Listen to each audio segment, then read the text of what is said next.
see that countdown? That was crazy. Okay, I'm gonna sit down and try and not flash you, okay? Well done.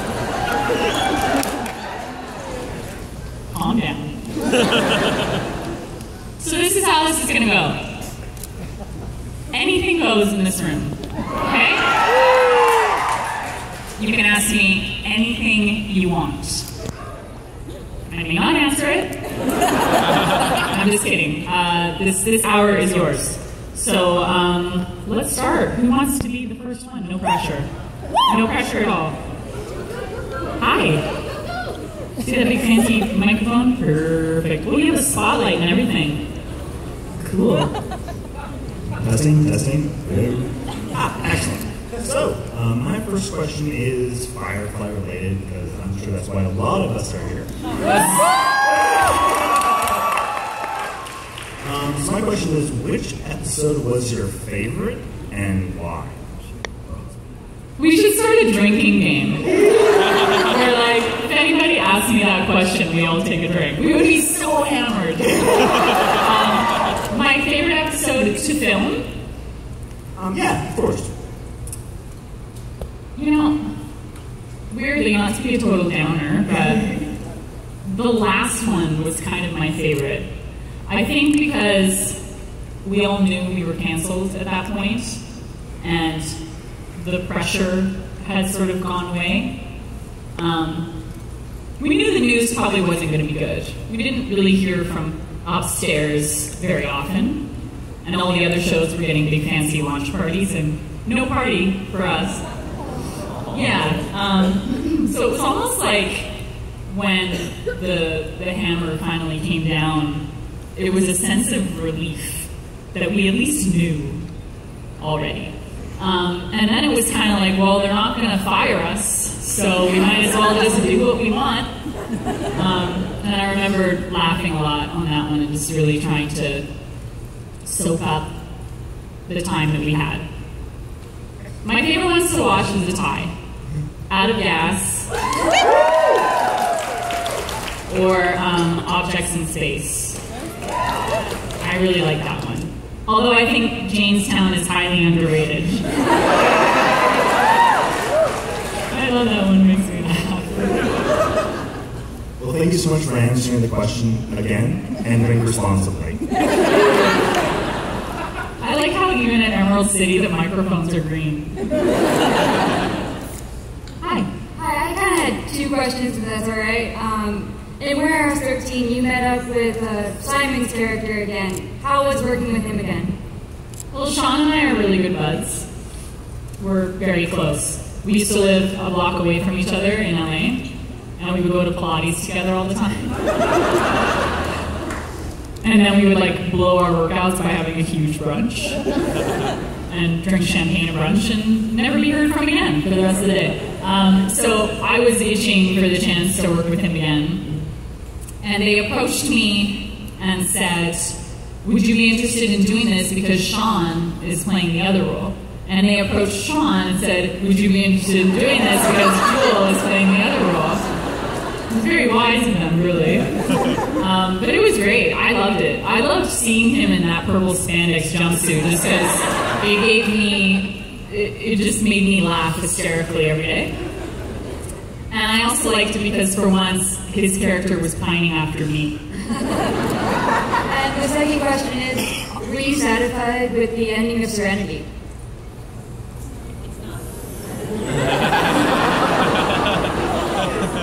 Well, I was glad I didn't die. You know that's the first thing actors do, right? We like flip to the end of the script to see if we're still alive. But you know, that movie's sad. It's a sad movie to me. And there are parts of it that are hard to watch. And I don't like anything Firefly and Serenity Worlds related being concluded. So I don't know if I would call it a conclusion. I'd really like it to be a stay tuned. Thank you. You never know. Stranger things have happened in this business. So you never know. Thank you so much. Thank you. Hey, so first off I want to say I love you in Space Cases, throwback to old Nickelodeon, with rainbow hair. And my question is, what other character in the Whedonverse would you want to be? Buffy.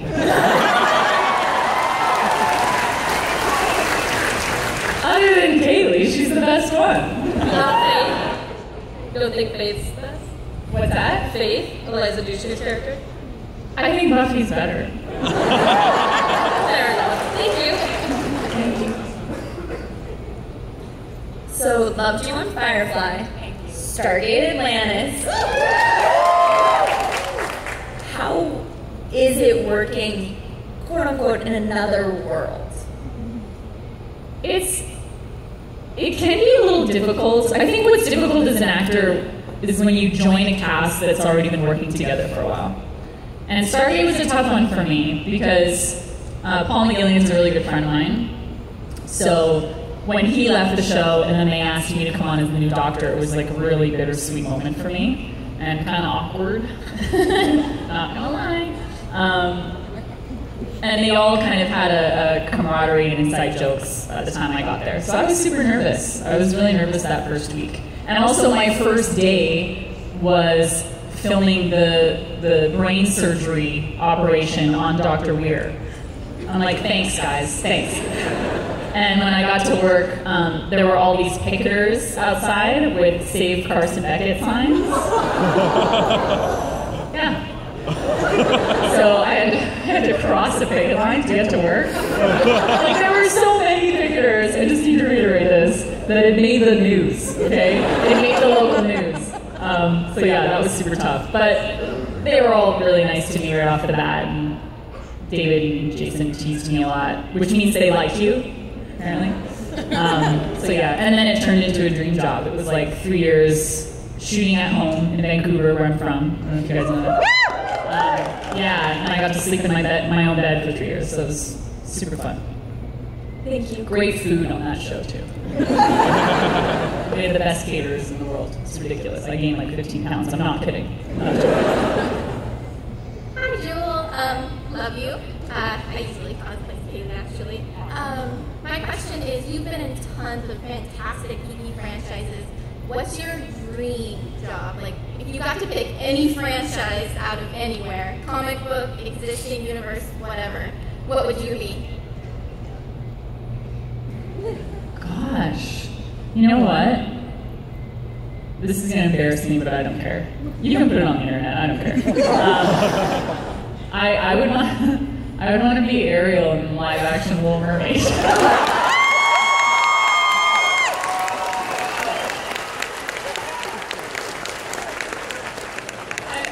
I've wanted that since I was a little girl. That would be it for me. I went to Disney World last year for the first time ever. I had a convention to do in Tampa, and we were close enough that we decided to do Disney. And we did 3 days at Disney World, and then we got to Ariel's grotto, where you could take a picture with her, and the lineup was 3 hours long. And I considered it. Like, I know that person's an actor. I'm an actor. I know what that's like. But I still considered waiting 3 hours in the lineup to get my picture taken with Ariel. And my boyfriend was like, Dave.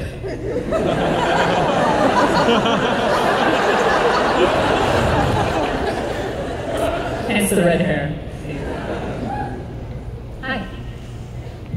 So my question is about the new game Firefly Online. What's your favorite part about recording for it, and are you planning to play it? Oh, I'm definitely going to play it. Obviously. It was crazy because there was a lot of dialogue to record for the game. I think there are all kinds of little Easter eggs in the game where you can hear more backstory from each character.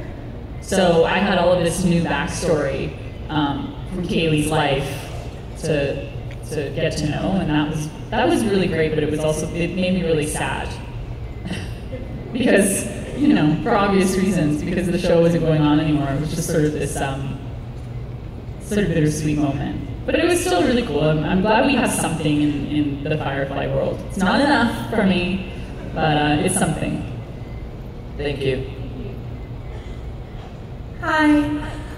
So first of all, I wanted to say that I really appreciate how you portrayed Kaylee in Firefly. It was really inspirational to me to see somebody who was so positive and optimistic, and it really helped me grow as a person, as a young person watching Firefly, so thank you. And then I wanted to know, recently Alan Tudyk and Nathan Fillion announced their project that they have, Con Man, and I was wondering first if you are allowed to tell us if you'll be a part of it, and if you haven't confirmed yet, can you call them and make sure that happens? And you can film in Vancouver. I have a great place in Kits. You can hang out. It would be great.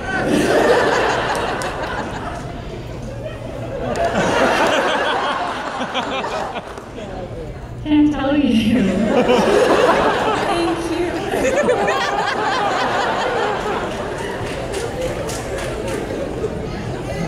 Hi. You guys are bad. No, I'm a blabbermouth too, and you're just taking advantage of me.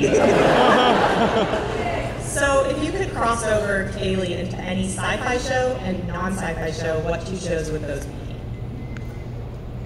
If I could cross over Kaylee in a sci-fi show and a non-sci-fi show, what would it be? Yeah. What? So, like, if you could play her character on any other show, one sci-fi and one non-sci-fi, what would they be? Oh my god, I don't know. You tell me. You know more about this stuff than I do. I sit around at home and watch Top Chef, okay? That's what I do. I have no idea. That's if anybody can help me answer that question, be my guest.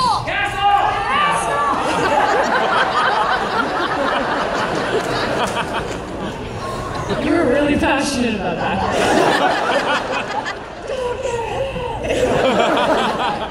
There you go. And who are you dressed as? I'm kidding. She actually stole my question about Con Man, but I was wondering if you'd ever do an episode of Castle. I'd love to. I mean, I think it would be super fun. I've always said I would love to.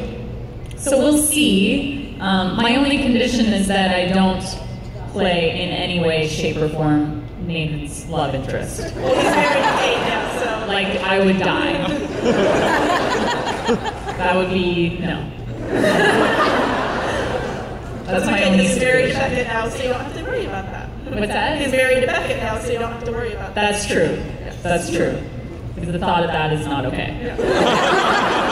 Thank you. Thank you. Hi. Hi, I saw you at Rose City Comicon, and it was probably the best panel I've ever seen. And you basically just spent the whole time telling funny stories about you and Sean. So I was wondering if maybe you could just tell your favorite again. My favorite Sean story. Oh God, look, Sean and I have gotten into a lot of trouble over the last few years. We do a fair amount of conventions together, and it's always my favorite because he's my little partner in crime. My favorite Sean story, as of late, would probably have to be the one at Star Fury. We did this convention in the UK, and out at Heathrow Airport. And if you've been there, there's nothing to do at Heathrow. And Joss was in town. He was doing something for the Avengers, and he said, "Don't tell anybody, but I'm in town. I'd love to see you guys for a drink." So he met us at the hotel bar, and we had a drink, and then two, and then Joss was like, "Tequila time." And that happened, and then Joss is like, "Let's go dancing. Like, let's find a disco and go dancing." And I'm like, "We're at Heathrow Airport, dude. There's like nothing around." And Sean is like, "Well, the only party I know of, the only disco I know of is back at the convention down the street." And Joss is like, "Let's go." And he's like, "I'll wear a disguise." And because we've all been drinking tequila, we think this is a brilliant idea. So we wrap Joss in his head in a scarf. like a flowered scarf and put sunglasses on him. And Sean's like, can I wear a disguise too? So he like puts on his glasses, like Clark Kent. So we all go. We go to this convention and we walk into this disco and it's me and Sean in his glasses and Joss in a headscarf. And of course, everyone starts to notice. And you can kind of see it like a wave across the room of everyone going, oh my God, whispering. And all of a sudden, Joss was like, I don't think this is working. And he like whipped the scarf off. And it just became this huge brown coat dance party till like 4 in the morning. And Joss was like, let's play Beyonce. And like he was like requesting all these songs. And we just formed this huge crazy dance circle. No one bothered him. Like it wasn't all about like, can I get my picture with you or anything like that. Everyone just danced. Danced with Joss and had a great time. And then we all went and ate McDonald's. But yeah, it was really cool because it was just a testament to the brown coat fandom that they just let him have a good time and treated him like a normal human being, and it didn't get weird. It was just really, really epic and really fun. It was a great night.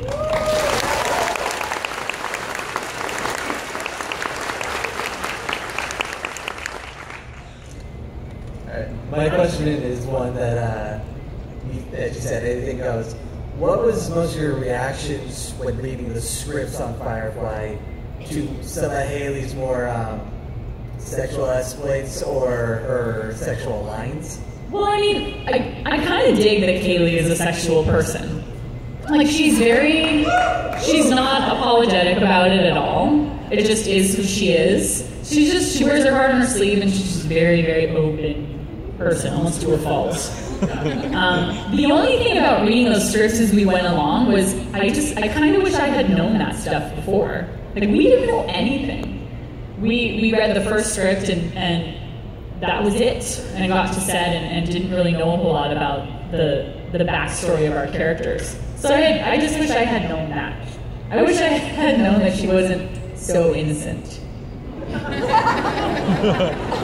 To put it politely. But I love that about her. I really do.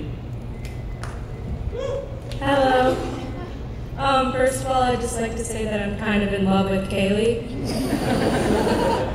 Have been for a while. Anything goes.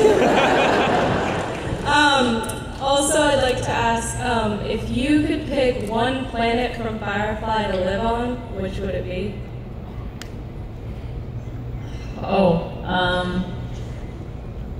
Well, probably Bellerophon, because those are some pretty sick mansions on that one. I don't want to live on the one with all the horses and no flying.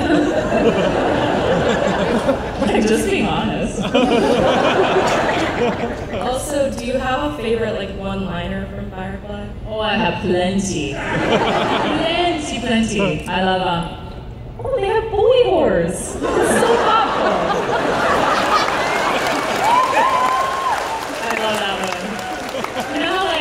When you guys come up and get autographs and I always try to write a quote, I always want to write that one, but then I'm like, no, maybe that's taking it too far. Just a little bit. If you will allow me, I would be more than happy to. My boyfriend's first ever convention, he came with me and he hadn't seen Firefly yet. I know. He's seen it now. He loves it. But he was sitting next to me at the signing table, and I wrote on a picture, "Tell me I'm pretty," and for one of the guys, and the guy said to me, "Were I unwed, I would take you in a manly fashion." And my boyfriend was like,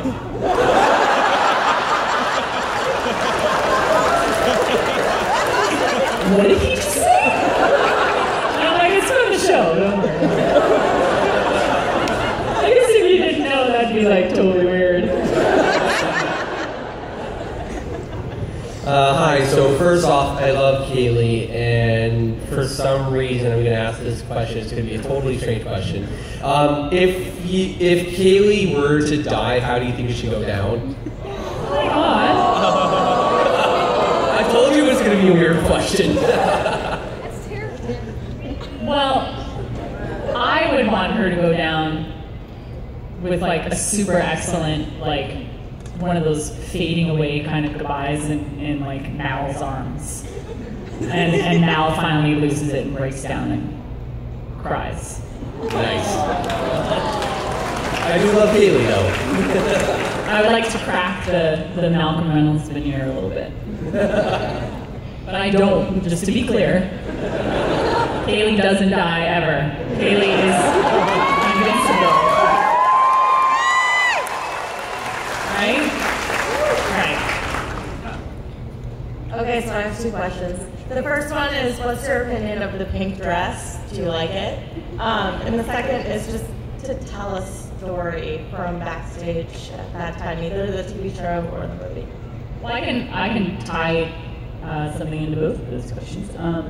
That dress was a goddamn nightmare. Here's why. It was so difficult to walk in, to pee in. It was completely out of the question. Anytime I had to go to the bathroom, I had to pull up the entire thing, and then a wardrobe person would have to undo the hoop, and I would have to step out of it in front of the entire cast and crew and everybody. And I would have to gather it all up in my arms and just hope to God it didn't fall in the toilet. Lots of water rationing on that episode. And a funny little bit of trivia. You know the scene where Badger comes back to the ship and he kind of has us all hostage until Mal comes back? So I was supposed to be in the dress for that whole sequence.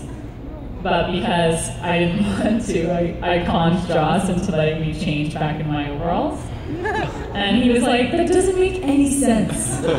Why would Badger let you go change? He wouldn't do that. And I'm like, please. I don't want to wear the dress. And he was like, okay. Thank you. So that's why I'm back in those overalls. Manipulation, folks. I'm very good at it. Hi. I saw you at the steampunk convention in Seattle, and was wondering how many bottles of rosé did you and Sean have after the show? So here's, God, I feel like I mentioned drinking far too many times this panel. We did this really cool convention, when was that? Earlier this year? Or last year, September. Yeah. And it was all steampunk. It was really neat. And it was really small, but super cool, and they treated us so well. And we had this really fancy signing area where they had like a fully stocked bar of beautiful French rosés because they heard a rumor, I don't know where or how, that Sean and I like rosé. So we just like sat there, and there was maybe like 100 people at that convention, maybe. We just sat there and drank rosé, and I brought my dog, and we were like, hello. We just chat with people all day, and it was like crazy mellow. And then there was like, did you go to that show, the burlesque show? No, I didn't get a chance to, but I wanted to. That was interesting. They had like a full-on burlesque show on Saturday night for the guests and the attendees, and it was crazy. That's super fun. I loved that one. If you guys get a chance, I hope they do it again next year, or this year. It's called Steamposium. Yeah, it's really fun. What are the differences as an actor in getting ready for a show where you come in like halfway through the series, like Stargate Atlantis, versus starting from scratch like with Firefly? Well, it's just, I mean, in a way, it's easier when the show's already been going for a while because you have something to watch, something to study before you start the project. Which I should have done for starting. Look, I just didn't have time. I just didn't have a chance. And I remember they were like, oh, so did you get a chance to see the last few seasons? And I was like, oh yeah. It's so good, guys. It was great. And I was on set with David Hewlett and Amanda, actually, Amanda Tapping. And we were, one of the background performers had a uniform on, and you know how we all have flags saying where we're from, our country's flag, and he had this flag that none of us recognized, and everyone was trying to figure out what flag it was, and I said, well, maybe it's a flag from the future. And everyone kind of looked at me and they were like, what are you talking about? And I'm like, well, I don't know, we're in the future, so maybe it's a new country in the future. And they were like, this is a present day show. We're not in the future. And I was like, what? And I was like, but why are we on this crazy city that's a spaceship? And they were like, because it's a science fiction show.